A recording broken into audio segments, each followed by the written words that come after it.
What's up, y'all? Shout out the new merch, man. It's here, it's here, it's here. Go ahead and go to thatman.store. That's thatman.store, and you can get the hand down, man down merchandise right now. Go ahead and click that, man. We appreciate y'all. That's cool. Welcome to another episode of the Mark Jackson Show. I'm Mark Jackson. That's the dynamic one, my guy Bluu. We have an incredible special guest today. We'll get to him in a moment. Let's pay some bills first, Bluu. I got you, Pops. Shouts out to Underdog. Go ahead and click the link in the description. They are matching a first-time deposit of up to $1,000 if you use the promo code MARK. That's M-A-R-K. Oh, also, you can get a special pick. Last thing, guys, don't forget to like, comment, and subscribe. We appreciate y'all. Resume is deep. I gotta pay attention to it. It says, my brother, he's family for life. I didn't have to read that. I know that. We met in high school years ago. An incredible basketball player, an incredible person, inducted into the Basketball Hall of Fame 2 times, once for his individual accomplishments as a player, and second, for being part of the 1992 Dream Team, the greatest team ever assembled.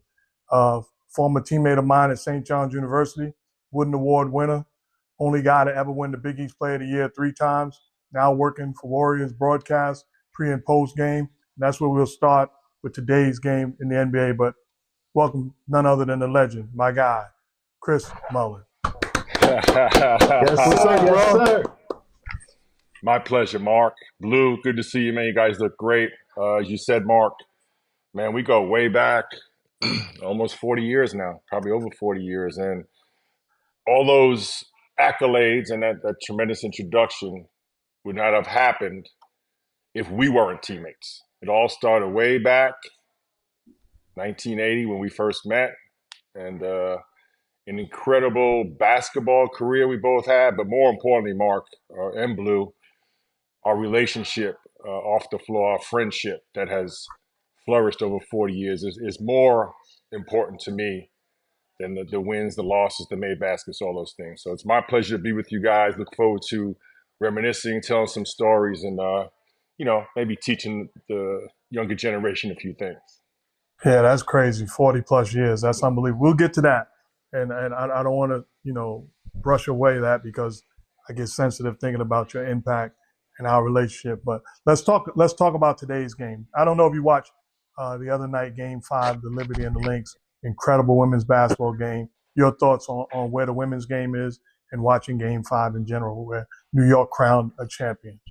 Yeah, I did watch the game, Mark, live from Flatbush Avenue on Flatbush and Atlantic, our old neighborhood, our old stomping grounds, the Atlantic Avenue train station there. But yeah, I mean, the women's game has really flourished. I think they're getting the just due now with the publicity and getting more TV coverage and media coverage. But the skill levels there, the passing, the shooting. So it's beautiful to see. And I think, these ladies have really dedicated themselves. And I think they're getting their just due, as I said, because they put as much time into this as the men. And for a lot of years, they've got to go overseas to make ends meet. So I really appreciate their skill level, teamwork. We see a lot of the same sets that the NBA runs. And last night's game, somewhat controversial with some of the foul calls at the end.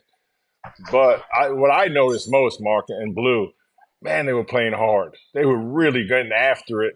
And when the players do that, it's hard to call fouls. Even on the cuts, they were bumping cutters and like kind of old school. And all of a sudden, the refs can't call everything. And I think that led to some of the non-calls at the end, although Breanna Stewart got to the free throw line to force overtime. But I thought the players really were playing so aggressive that they kind of almost intimidated the referees to a degree. Bluu, tell them your take on the last play with Breanna Stewart. First off, it's New York in the building. We got a championship in the city, man. The excitement is not in the room. What's up? The way you introduced it, can we give them some credit first before you already know what I'm about to do. So let's just give them some credit. Congrats. No doubt. 28 years. No doubt. Give them some credit. The Liberty have been in existence for 28 years. They haven't won a basketball championship since Clyde Frazier. Is that correct? Yeah, it's That's big. right. What's this, 26 years, 28 years, something like that. Yeah. Yeah. That's No big. doubt. No doubt. Now, I say all of that because the women that I know love to be held to the same standard as men. And if I watched the game last night and the same thing happened, I would leave saying, dang, Minnesota got cheated. They cheated them. They cheated them. On the last play, it was a travel into a non-foul. And I understand there was 48 other minutes in the game. I understand a lot of other things happened. But we cannot gloss over the fact that if I was on that team, I'd be looking like, man, they bailed them out. And we had them. And that's just that's the elephant in the room. I don't know if y'all don't have to jump out the window with me, but I got my parachute on and I'm jumping out the window. That was not the right way that the game should have ended like that. That's too much. Come on, man. We got to hold the refs accountable. Yeah, no question, Blue. And I think what's more maybe makes it worse is they went to review, right? It's one thing to miss a call live because, things happen quickly. But to go to the review, now who reviews that? I thought that was a non-call. But I've been pushing for many years to take that play out of the game. Now, the restricted area, I get it. When you get that far deep, the defense, to me, you've left 80% of the defense behind you. You've already beat 4 players. And that last line of defense falls down. I used to call Jack and Breen all the time about these charge calls. I know in the WNBA, not as applicable, the FIBA rules. I like the FIBA rule where you can take the ball off the basket. And in the NBA, you can actually eliminate the charge call because that's really the most controversial call. They put in, where they got the clear path foul. They got all these other rules. But the one that really is the toughest call is this block charge. And it has a huge impact on these games as we see. So I'd like to see the FIBA rule put in the NBA. I'm not quite sure it's as applicable because the women don't play as much above that rim to take the ball off the basket. But eliminating those pass and crash and all those, basically rewarding people for falling down. I don't think that's a basketball skill. So I agree with you, but also what you said, Blue, is probably more pertinent. 40 minutes of play, missed free throws. I think if you're Minnesota, Sabrina goes 1 for 19. Breanna Stewart had a tough shooting night. You've got to find a way to win that game. When you hold 2 star players down like that, you should have a little bit of a cushion. But I think, as you said, it's right. 28 years in existence, first championship in Brooklyn. Congratulations. Think about it. That's our neighborhood, and there's a arena in the middle of our neighborhood now crowned a champion. That's an incredible testimony. Bishop Lockton right down the block, no? Absolutely. I used to walk to the McDonald's right after the game, just have some McDonald's and then hit the train and a couple of buses and get back home. Did you say used to? See, but let me let you know. This is why I was trying to be low key when I gave the introduction, because I know it's a tough time for Chris because he's a huge Mets fan, and to watch my Yankees get into the World Series. I texted Mike Green last night. I said, it's been a great year. You guys should be proud, but now the varsity shows up. You get off the court. Yeah. Mike was in tears when I talked to him. How did you take the Met loss? Are you proud of the season? I was jumping back and forth between the WNBA and the Mets. Look, they got outscored by 20 runs in the series. So really, Dodgers, they took it from them. Better team. The Mets had, they showed some life, but they couldn't maintain that offensive power, period. So best team won. Now we go, look, Dodgers, Yankees, man. Don't get much better than that. Now let me ask you: are you a New Yorker? Because I'm not one of these New Yorkers. I don't hate the Mets. I don't root against the Mets. I love the Yankees, but I like the Mets, and I pull for both baseball teams in New York. No, if it was a Subway Series, I'm all about the Mets. Mets got eliminated. I'm definitely pulling for the Yankees now. I'm all about the Yankees right now. You got to move, next man up, as they say. But if it was a Subway Series, I'm over at Citi Field. That's where I'm at. Blue, I don't know if you're taking that the way I feel some bitterness inside the way the money. Yeah, I don't know. Reluctantly, I'm a Bronx. Reluctantly, I got to go up to the Bronx now. Okay. Well, I'm way more comfortable in Brooklyn, Queens, and Manhattan. But I got to go up to the Bronx now. Pops, you got a prediction? How many games? What you got? The Yankees winning and how many? I don't do the how many games. We're gonna be world champs at the end of it. Right, they're gonna get 4 wins, basically. That's it. But you're talking about Bronx, Queens, Brooklyn. You Harlem all of a sudden too. We saw you on Cameron Mace. We saw you. Oh man, Wow, What's that was going on? You fun. go on their show before you come on the house show? I literally stumbled into that. I was walking back to my room from dinner and just happened to walk past that beautiful studio, by the way. And Cam came out. I was like, yo, I play for the Gauchos. And at first I'm like, okay, like, that's cool. But then I'm like, oh, this is Mark's guys. Oh, wow. And I finally put it together. So, like, would you come? I said, yeah, I'll definitely come, hang out and talk, man. I want to be in there now. We had a great time, man. Good guys, man. I had a lot of fun reminiscing with them. Yeah, we had a blast. It was cool. They don't know Mully like I know him. You pulled out the phone and immediately went to the songs that be played and showed them. I'm a real New Yorker. I had a proud moment right there. But they got me though. They said, "What's the name?" I'm like, it's like when you think you know everything. Like, oh man, But I don't even know phone number. No one knows anything anymore. It's just on your phone. You hit a button. But so I came back with a little something. I had them. But I do love that song though. I remember seriously, Jack. The first time I hered that song, I think we were playing the Knicks in the playoffs. It was around that time. So they said, "Yeah, you got the right years. But what's the song?" That was fun. I had a good time with them guys. It was cool. Yeah. Look, we already talked about the Liberty. Now I want to go to the NBA and talk about the Knicks. They made a lot of moves in this offseason, and they continue to get better. Is this their time, or are we going to still need to see some growth from them? Yeah, I think, Blue, I think this was a good move, a needed move to take that next step. They had a great season last year, but to get better, you got to make changes. And it cost them Randall and DiVincenzo. But I do think, looking at both teams, I think this is a move that if they can execute, it could, both teams could improve. Karl Anthony Towns, one of the most gifted big men in the league. He can spread the floor. He's an all-star. You give the Knicks something they haven't had in a long time. I think with him, though, and with the Knicks in particular, to me, really important they don't live on the three-point line. They got him to play big. Now, it's a gift of his to pick and pop, no question, to get that big man away from the paint. I watched a few of their preseason games.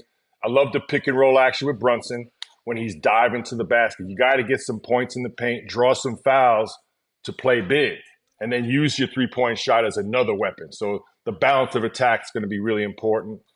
I think they're going to miss DiVincenzo, but they got Bridges to replace that position defensively. So I think it's a good move for the Knicks. I also like it for Minnesota. I think to me, the key is Naz Reid in Minnesota. I think that move was made for him to get on the floor more. They might be a better fit with Gobert. Naz Reid can knock down a three-point shot. He can switch on pick and rolls. He's very athletic. He can really guard the perimeter. And then DiVincenzo is a good pickup. So if both teams, can get those guys acclimated, I think they can both improve. For the Knicks, though, look, it definitely is a huge move, and it's a huge statement that they're trying to get to the finals, no question. And to me, right now, I'd say it's the Celtics and the Knicks, top two in the East. Wow, that's going out on a limb. So you like the Knicks more than you like Philadelphia? Yep, I do. And the main reason there, Jack, is obviously Embiid's health. And then I like the Knicks' core as far as they're in their prime years. Now, Paul George is a hell of a player, big-time player. 34, 35, you're trying to turn the clock back a little bit. It's one thing to be 34, 35 and being the third, fourth, fifth option. They want him to be Paul George, 1A almost in Philly. So I like Philly, but I would put the Knicks above Philly right now. But you was about 34, 35 when we was at the New York City Athletic Club when I brought a young Blue there. You turned back the hand of time.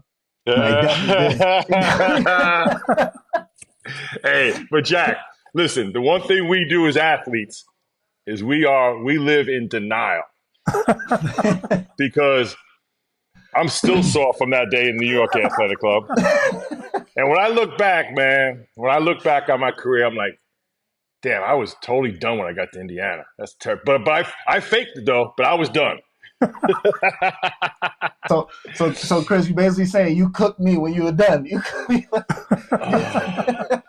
Thanks. I don't know. I just mustered up some fake adrenaline to get through it. Yeah. To impress my guy, man. Mark was there watching. I had to impress my guy, man.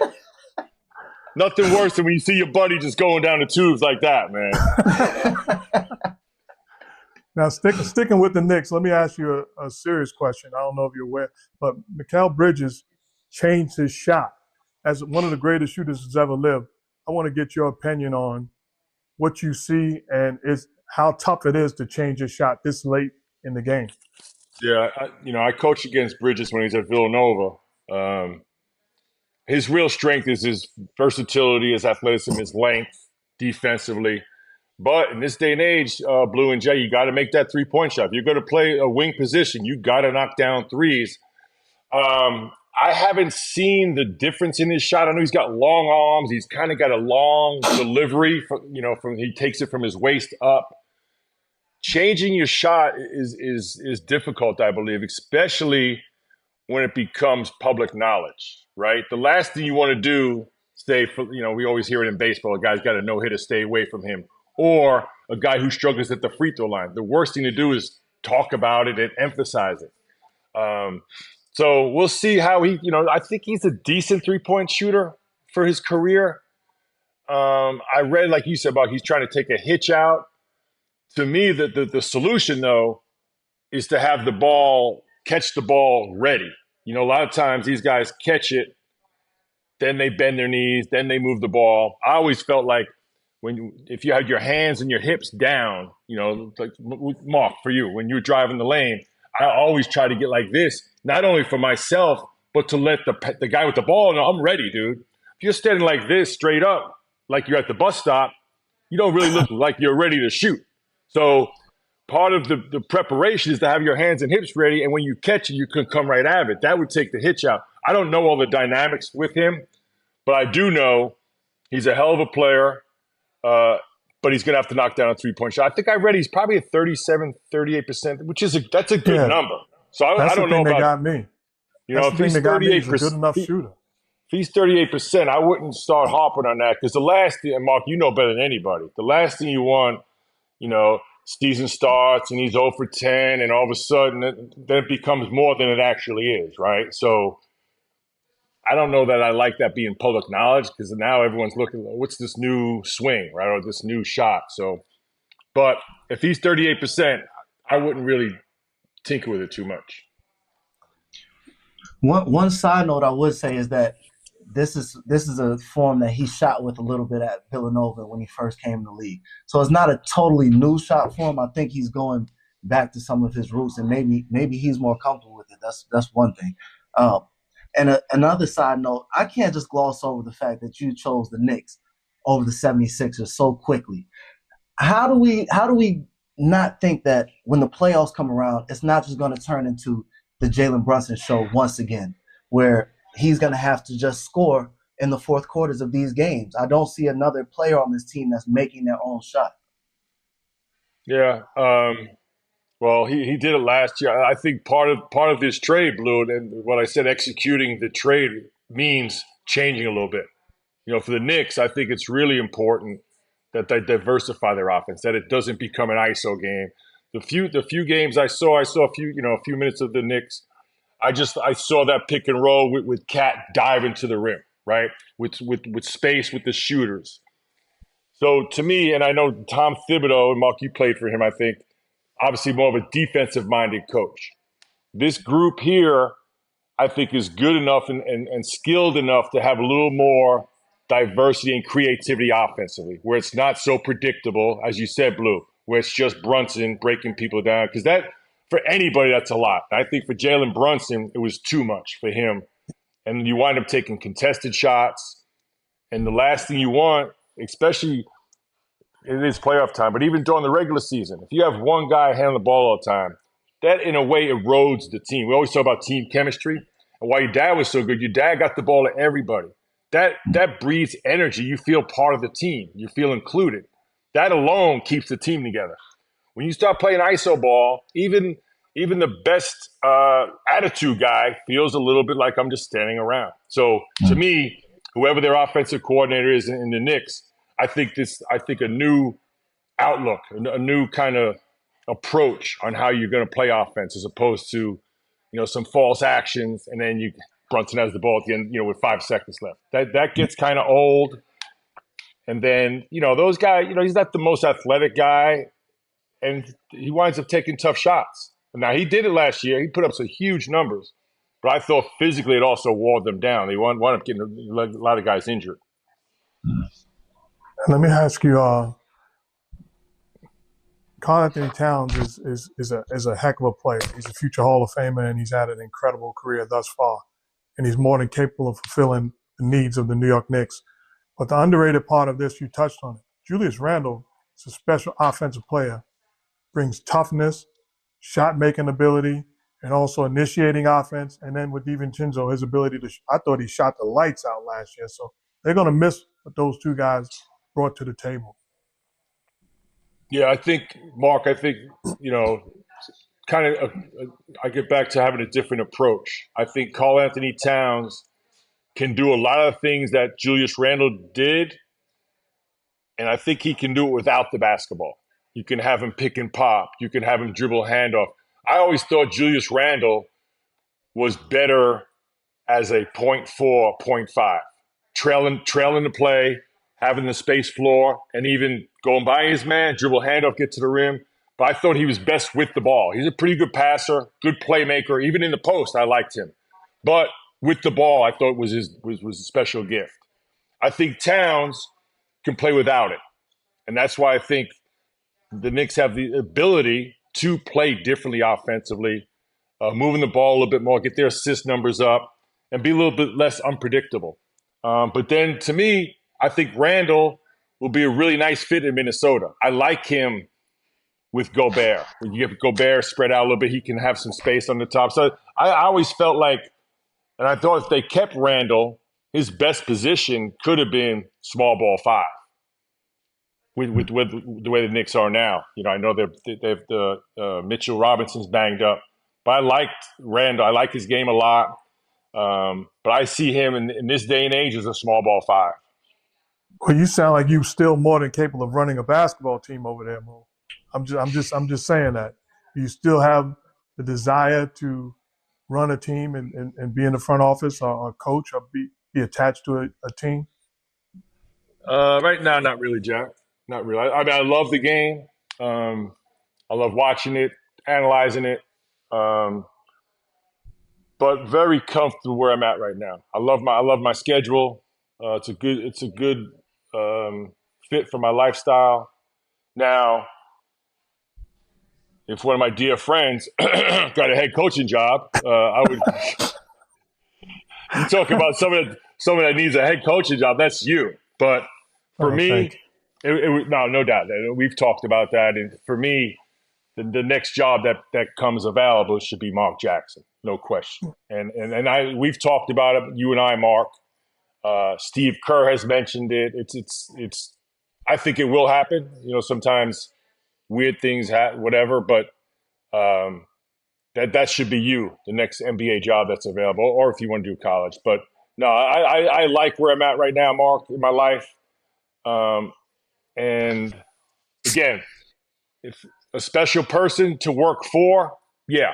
But as far as trying to seek it out and running everything, now that's kind of past my wheelhouse right now. Hey, Bluu, one of the smartest moves I made as a coach is I had a young knockdown shooter in Klay Thompson. I called the old buddy and the legend Chris Mullin, had him come in and spend time with Klay, showing him how to come off screens, utilize screens, be patient off screens. It was like watching, Picasso paint a picture. It was a beautiful thing to watch two guys just chopping it up, and the attention that Klay paid to everything that Chris Mullin was spewing out was incredible. That was a cool day, Mark, over there in the Oakland facility. Like you said, I still remember that day. But again, getting back to probably more Steve Kerr than me. Steve knows the deal, man. I watched, because obviously I spent almost my entire career with that Warriors organization. I watched your dad transform the organization, yes, but he did it individually. First with Steph and Klay. And at the time, everyone thought he was crazy when he said this is the best shooting backcourt of all time. Well, what he did, he had inside information. He was watching them on a daily basis. Much like your dad and I go way back. I was telling Cam and Mason. I don't know if it was on air or not. When your dad was at Bishop Loughlin, he was a sophomore. I was a senior at Zavarian. Coach Carnesecca came to see me. That's I think the first time he saw your dad, Mark. But when we went to St. John's, Coach Carnesecca came to me. Your dad was coming to school. He said, "Listen, this kid's going to be a great player, but he's got to improve his jump shot. I want you to play one-on-one with him every day and lay off him. Make him shoot shots." It's okay, cool. I got it, coach. I don't play defense anyway. I could definitely do that. But unknown to Mark and I, Coach Carnesecca met with your dad and say, "Look, Chris is a heck of a player, whatever. He's going to move on, but he needs to improve his ball handling. They're going to be pressuring him. Play him one-on-one and get up on him." And we went the whole summer and did it, not knowing that coach had met with both of us. But it just shows you how competitive teammates in the correct way, making each other better by trying to take away their strengths, make them play their weaknesses in the off season. But your dad did that. I watched it. I was here. I watched him give confidence to Steph Curry, which sounds crazy where he is now, but he wasn't that back then. Everyone forgets he came in, struggled, and then Mark came in and got him straightened out, even with his ankles. Everyone forgets what he had to do to get where he is. But it all started with your dad building confidence. And to me, that's an underrated, probably the most underrated part of coaching. Because, look, we all know there's 25 assistant coaches over there. We got more quarter zips than we got, people in the stands. So the analytics are covered, the ATOs, based on a bound, we got all that. But you talk about chemistry and building a team, it's building the confidence of each guy. Genuinely, not the rah-rah stuff. I watched your dad, he was in that facility all day and all night, meeting with his staff. So Mark, some of that stuff people don't know, how much time you spent. I remember being over at 8, 9 o'clock with you and Pete Myers, still there, talking hoops. Man, we used to talk trades, acquisition, just sitting there talking basketball. That's a coaching meeting. Just because you don't meet in your office with someone watching doesn't mean anything. That's fake hustle. If you're talking hoops all the time, you're on the phone, you're connected with your players, that's coaching. So some of these people think, okay, I'm going to schedule a meeting, I'm going to put out an email, let everyone know that I'm working. Let me just say something. I told Cam, man, that's excuse me, Mark. Excuse me. That's a bunch of The coaching is 24/7. You're the real connection. And Mark did that with Steph and Clay, and everything else is history. And we got nice other guys that came through here. Draymond's a hell of a player. Steph Curry, number one, and Clay, and that's from your dad. And that's what transformed and changed that organization. And so with all that said, and I got a lot more, that man right there needs to be a head coach in the NBA. And that's just a fact. Thank you, bro. Appreciate it. Thank you, Chris. But let me ask you. I certainly appreciate that, and we did it as a staff and as a group, united, and it rolled into an historic run that they are continuing. But I got to give the same way Steve Kerr gives me credit. I got to give him credit. He is one of the all-time great coaches and done an incredible job from the day he accepted the job to the day. He has been masterful at taking the ball and running and putting his team in incredible position. Talk about his strengths, because you cover the Warriors pre and post game for their telecast. Talk about what Steve Kerr's gift is as a leader. Yeah, first of all, people don't. He stepped into a tough situation. Not tough. I mean, you did a heck of a job. That team was on the rise. So it's not always, and they loved you. So you got a guy coming in. First of all, you got to regain the trust and confidence of the players, which takes time. I mean, to me, that was I hate to say a tough situation because the talent was there, but your success made it to be like they could only, if you don't go up, you're failing, right? So Steve, look, he played different roles as a player, was around great coaches and great players like you, Mark, Phil Jackson, Popovich, Obviously Jordan, Duncan, Robinson, all those guys. So he saw what it looked like to be around stars. And I think with Popovich and Phil Jackson, how to handle not only the superstars, but also how to keep the role players engaged. We talked a little bit about that earlier, keeping everyone included in the game, even if they're not playing during some segment of the season. Steve, to me, has a great feel, not only for the game, he has tremendous perspective. I think he functions in that gray area really well, where I think he's very competitive, very focused and organized, but he likes to keep it light because of the roster he has. I think starting with Steph Curry. Steph basically lives his life and competes with joy. So he sets the tone. And I think Steve reinforces that with the way he conducts practices, preparation. Look, they've had some different guys added over this incredible dynastic run, and he's always adapted to it. But I really appreciate his humility. And like I said, I think the thing I really appreciate most is his perspective, keeping basketball in its proper perspective. And then I know he's got a great deal of care for his players. He wants his players to do well, to get paid, to take care of their families. That's one of his goals, to try and get these guys good contracts. And if it's not necessary with the Warriors, we've seen some players coming here for 1 year, like DiVincenzo had a heck of a year here and got a nice deal from New York. So I think that's one of his goals too. So as an ex-player, Mark, like you were and I were, you could really relate to the players. Maybe not exactly what they're going through, but at some point after 30, 40 years, similar experience that you can really be genuine with them, tell them the truth, which ultimately is what really makes a player-coach relationship. When you can really tell someone the truth, and sometimes maybe it's not what they want to hear, but it is genuine and sincere, and that kind of reinforces, I think, that relationship. Now, Mo, I know the answer, but you covered the Warriors pre- and post-game again. How special and how much of a blessing is it to watch Steph Curry and his impact just adding to his legacy night in and night out? Yeah, and Mark, you know better than anybody, man. Steph Curry is a treasure. He really is. On the court, his dynamic shooting, moving without the basketball, the joy and passion he plays with every single night, the energy. It's really a joy to watch him perform on the court. His leadership, quiet but effective, leads by example. But to me, what makes it extra special is the way he conducts himself with humility, grace, the way he treats all his teammates, whether it be, his starting, the guys that start with him or the guys at the end of the bench. He treats everyone with respect and dignity. He builds them up, which is a true leader. No matter who it is, he instills confidence in them. I think he shares his experiences, his secrets of training and basketball knowledge.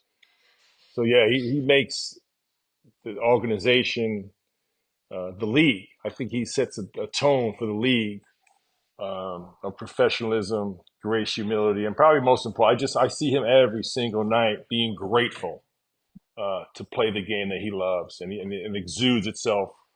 Obviously, if you're there live, but to me, even through the TV, it's just a genuine love of the game, and that to me that makes everything good about the game of basketball.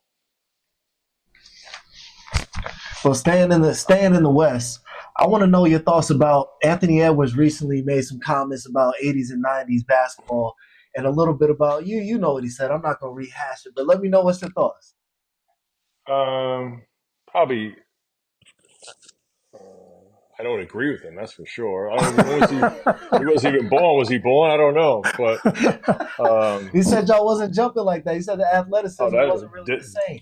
Oh, definitely, athleticism was not. Talking to me and Mark, the athleticism was never there. But as far as execution, skill level, competitive fire, physicality, that was all in place. Look, in this day and age, everything that's said gets a little blown out of proportion more so than ever. I love Anthony Edwards. I think he's, MVP in the making. He's got that type of game, that type of, you know, flair and skill, and he's a big time competitor. I love his game. Um, I mean, he's a young kid, you know. And look, every time I see something where like I've never seen that before, I'm like, I've kind of seen it, versions of it. So I haven't really been knocked. Look, these guys are dynamic athletes. They're great players. I think the game is in a great place. But very rarely do I sit and go, "Oh my God, I've never seen that before." Like I've seen guys make shots. I've seen guys block shots. Maybe a Mm. little bit different, but very rarely do I ever see something like, "Oh my God, I've never seen that before." But I hear that every day. I, Someone I, said, I got something for you. "Yep, I want to know what's your thoughts. This is something we've never seen before on Victor Wembanyama. I want to know because we've never seen nothing like that before. Is that a fair assessment? yeah," but but if you look at Ralph Sampson in his days at Virginia and his early career before injury, a version of that. Now, this kid is special, no question about it. And he put together an incredible rookie season. I think this year they're going to be much improved with Chris Paul and Harrison Barnes, some good vets around him.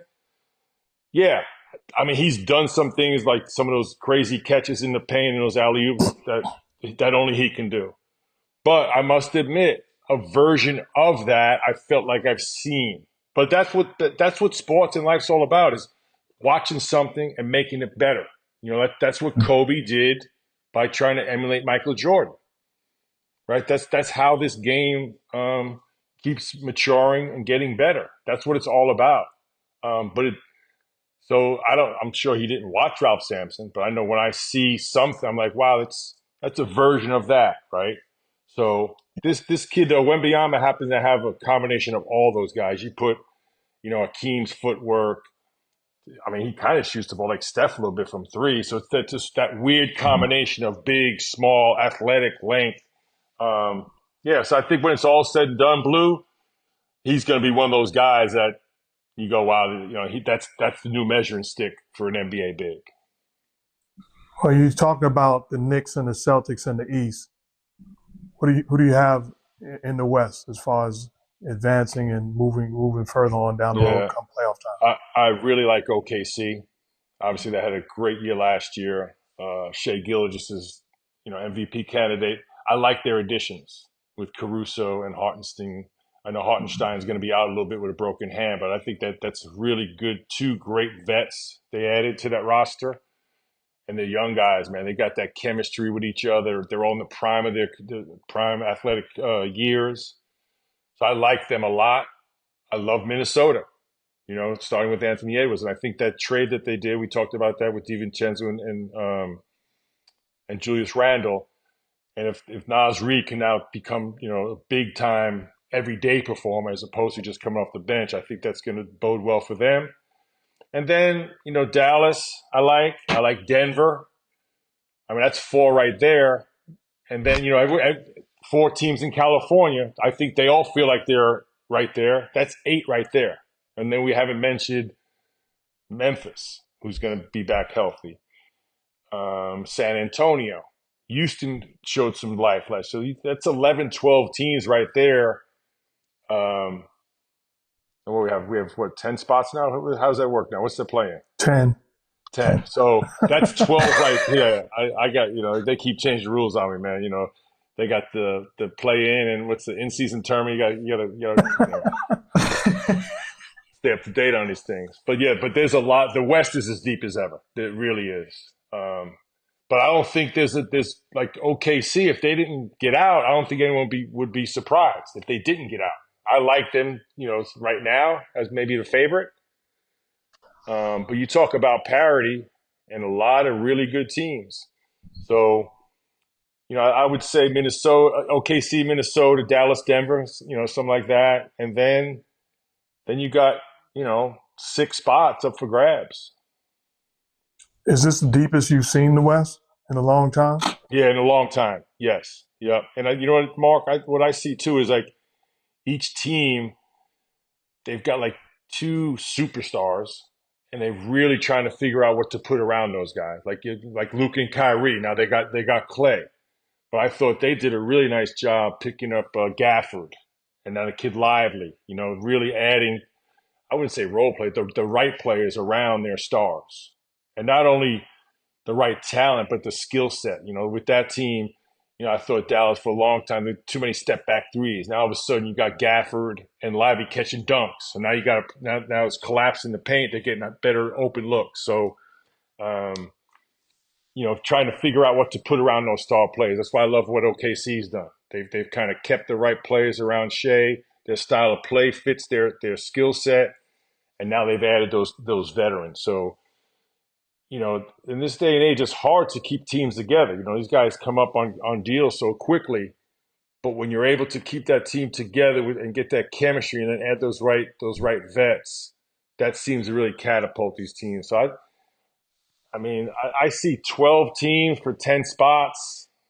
So to me, like 5 through 10 is going to be a huge battle. And I'm not even, Denver. Look, they got Jokic, of course. They put Westbrook. They got Westbrook to try and help their competitive fire.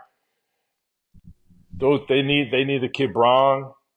Those role players that they let KCP go the year before. They lost that Bruce Brown, so they've lost some guys off their second unit that's really they haven't replaced, and those other guys haven't stepped up yet. So. Yeah, the West is going to be a beast, man. It's going to be, and then you got to take into account too is load management, injuries. Some of these teams are somewhat top heavy. With the Lakers, LeBron and AD, they got to carry a big load. Last year they played, I think, as many games they've had in the last few years. That's probably going to have to happen again. They got you can't play without AD and LeBron. They're not the deepest team. Clippers.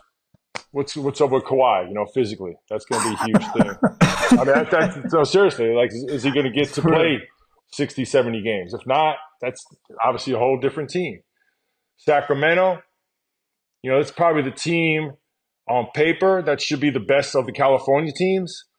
But to me, it's going to be, I love DeMar DeRozan, but I always feel like Sacramento's trying to play like the Warriors, which is fast, ball movement. A lot of off-ball movement, catch and shoot. DeMar is more of an ISO guy, so figuring that piece of the puzzle, how to use both styles. Sounds easy. That's pretty tricky to play two styles within one game. So, it all starts tomorrow, opening night, and we'll see how it shakes out. And to me, we talked a little bit about the Warriors. I love their additions. Now, is it enough? Where Steph and Draymond are in their careers. Those young guys got to lift them up. Steph and Draymond's been lifting the young guys up for so many years. Now that has flipped. They need Kuminga, Wiggins, all these younger players to lift Steph and Draymond up and give them a break. Real quick, fellas, I know it's good points. I got a good question coming up. But first, I got to pay the bills. Shouts out to Underdog. Go ahead and click the link in the description and use the promo code MARK. They are matching the first time deposit up to $1,000. We appreciate y'all. Oh, yeah, and a specialty pick. My question, fellas, who and Dad, do not back out of this because sometimes you try to not answer these questions. Who is the best player in the NBA today? Oh, you want to go first? I'll go second. All right. It's not an easy pick. There's a lot of great players, and you can make a case for probably about 5 to be the best player. But I think out of respect, Joker has won MVP. He's got to be the best player in the league today on paper. Interesting pick. Okay. Yeah, I'd agree. 3-time MVP. I'd agree with Joker. And there's a lot of guys that are looking to take that from him this year.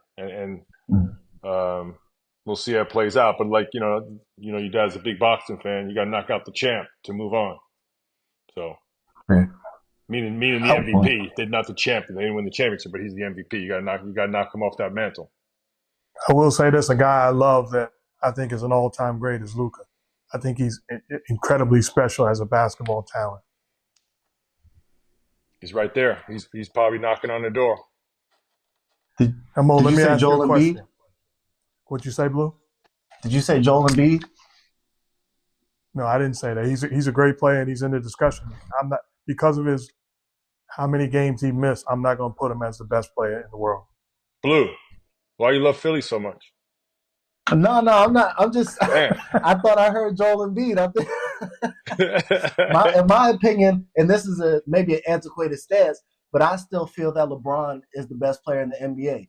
I think if you would have replaced him with one of the best players on the Celtics, they would have won the championship, and you wouldn't have known the difference, and still be saying that LeBron is the best player. It's just that he hasn't had the health of his Robins. Batman has been without Robin a lot. So don't do that. If I knew what antiquated meant, I would agree with you, but I don't know what that means. He's trying to flex on us, Mo.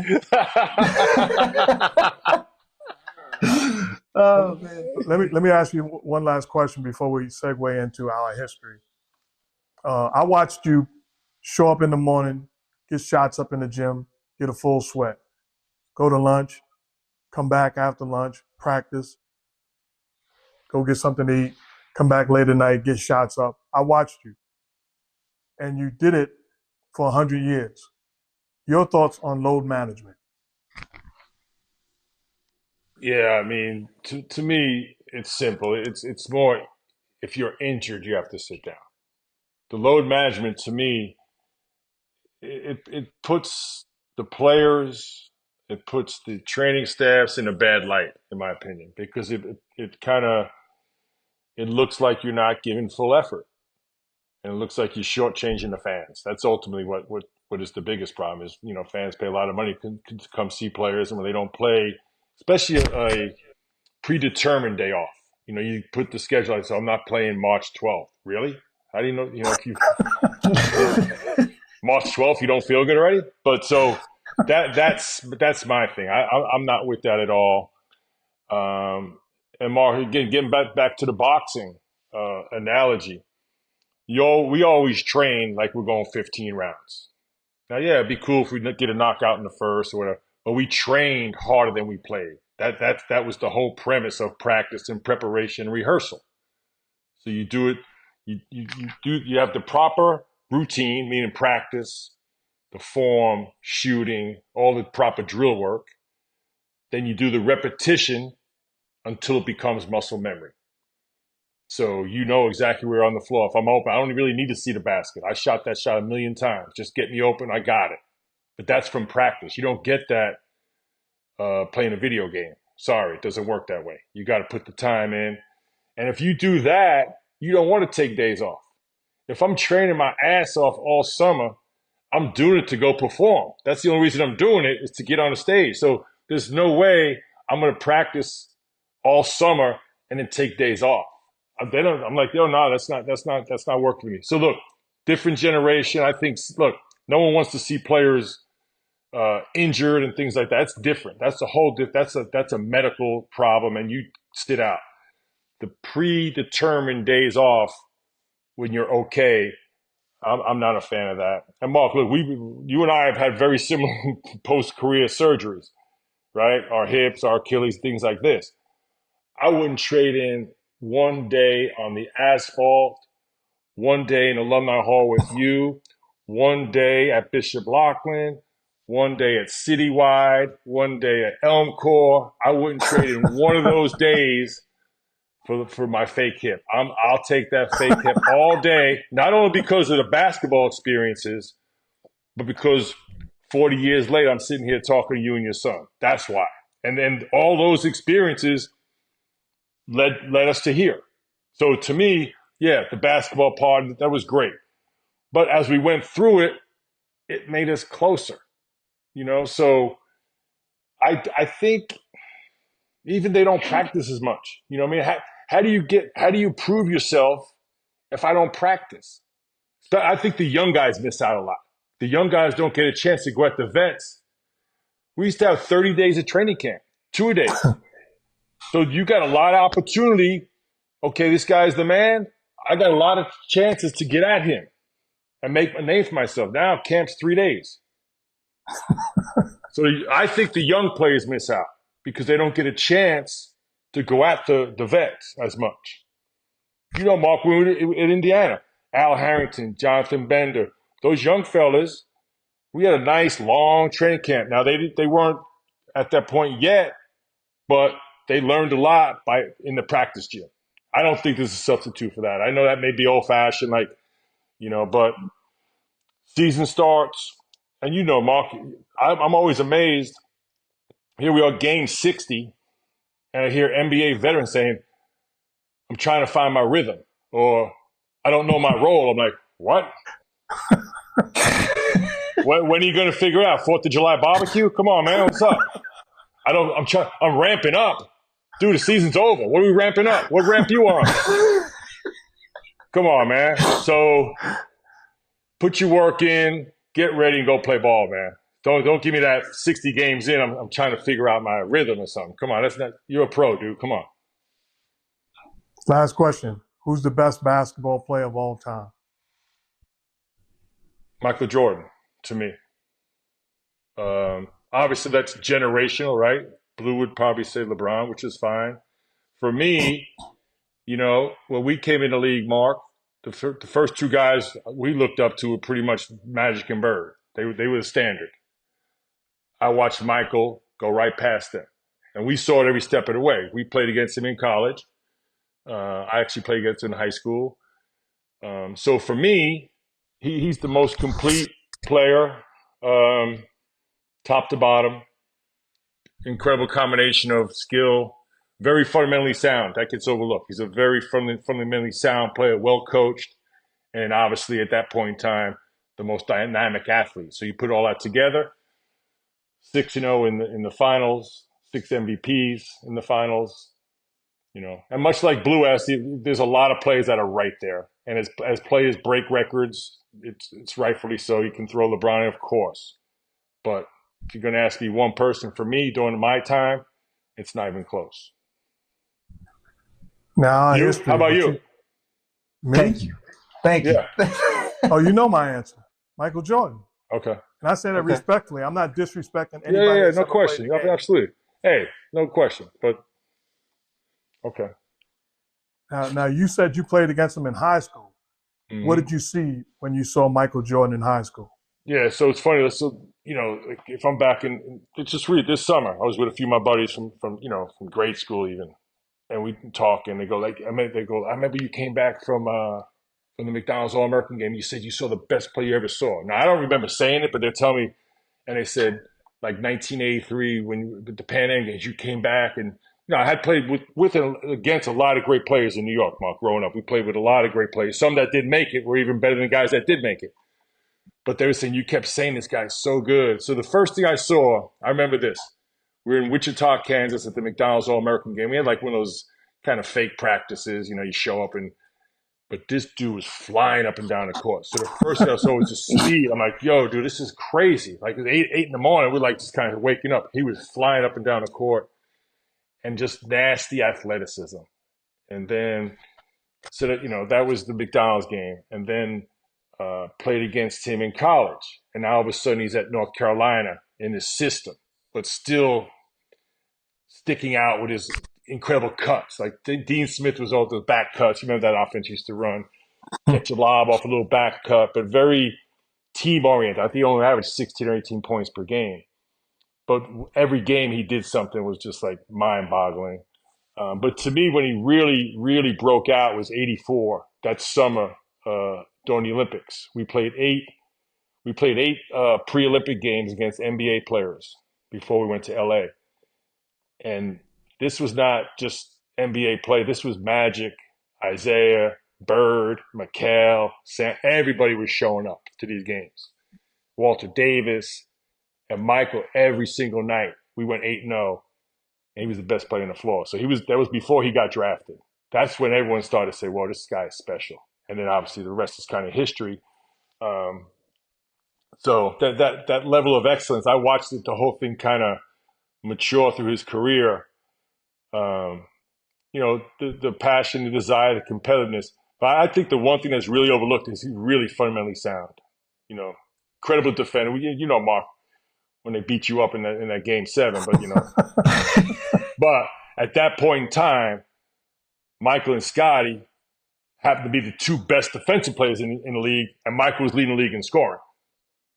And I mean, they would bring it, dude. They played incredibly hard defense on the perimeter. So yeah, so I say Michael. But look, Kareem gets overlooked. There's so many players that get overlooked, but in a way, it's a tribute to how many great players we've had.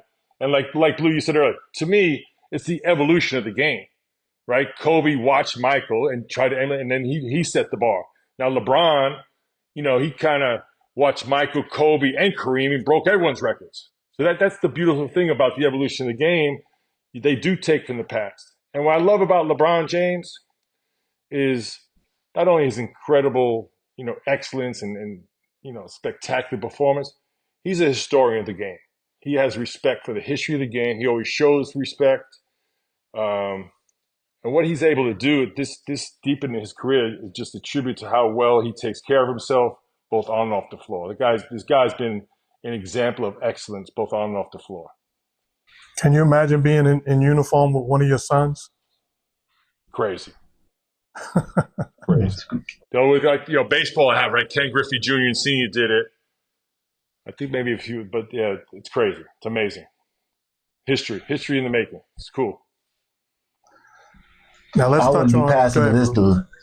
I would never get an assist. I would never get an assist if I was playing with my dad. I'm not passing to this dude. This dude argued with me. We played on a rec team together. Here I am. After my career, I'm just trying to get a workout in. He's like, "Go at him, Dad." I'm like, "Go at him, dude." I'm chilling. It's your turn. The dude was like 5'4". I'm like, "Yo, Pop, just post him up. You don't have to run. I'm gonna hit you on the post." He's like, "Nah, not today, son." Too much work, man. That's it for part 1, y'all. Hope y'all enjoyed our special guest, Chris Mullin. And y'all be prepared for part 2 because it's coming out real soon. Go ahead and don't forget to like, comment, and subscribe. We appreciate y'all, man.